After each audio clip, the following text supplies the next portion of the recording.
সেই গোলামি, দুনিয়ার এমপির গোলামি করার জন্য, চাকরামি করার জন্য অনেক সুযোগ খুঁজি আমরা। এমপি মন্ত্রীদের যদি চাকরামি করতে পারি, গোলামি করতে পারি, নিজেদেরকে আমরা ধন্য মনে করি, খুব ভালোভাবে সমাজের মধ্যে তা প্রকাশ করার চেষ্টা করি। এই সমস্ত পৃথিবীর বাদশাহ, মহাবাদশাহ যারাই আছে, তাদেরকে যিনি সৃষ্টি করলেন, সেই মহান রব্বুল আলামিনের গোলামি করার জন্যই আল্লাহ তাআলা আমাদেরকে সৃষ্টি করেছেন। কিন্তু আমরা কখনো সেই গোলামি, এত সৌভাগ্যবান আল্লাহ তাআলার গোলামি করব, আল্লাহ তাআলার কাছে আমরা আবদার করি নাই, আল্লাহ তাআলার কাছে কখনো দরখাস্ত করি নাই।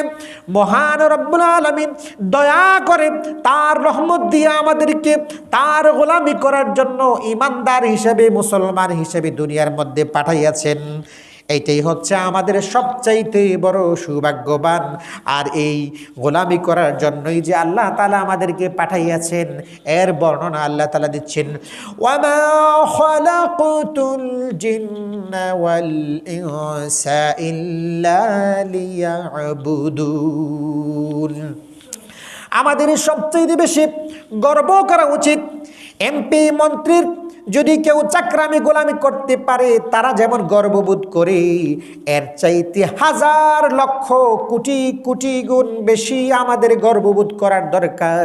যেহেতু আমরা মুসলমান হিসেবে, ইমানদার হিসেবে এই পৃথিবীর মধ্যে আল্লাহ তাআলার কাছে কোনো দরখাস্ত না করেও মহান রবের গোলাম হতে পারছি।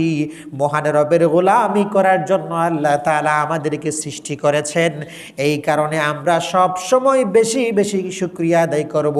এই কারণে আমরা সবাই জোরে সোরে একবার পড়ে নেই আলহামদুলিল্লাহ, সবাই বলি আলহামদুলিল্লাহ।